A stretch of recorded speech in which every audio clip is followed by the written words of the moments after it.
ішінде болады. Қатты дене реттілік пен кристалдық торда орналасады. Өте дұрыс, жарайсың. Бексұлтанға бір.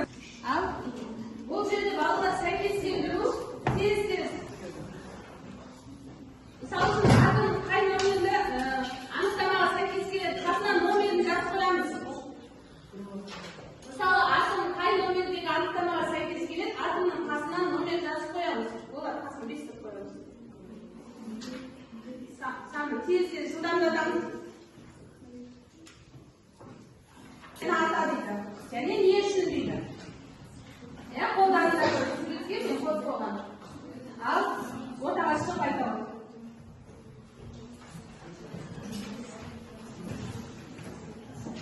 Бірінші суретте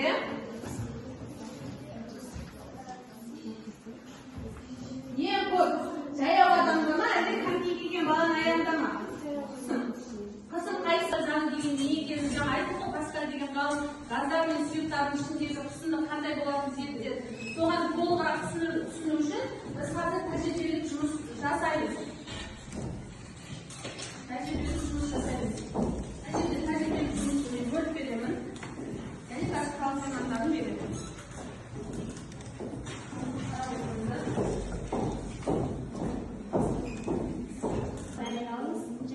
Еш шығарғышта аз мөлшерде бөлменің ортасына сыйғаш бөлінген.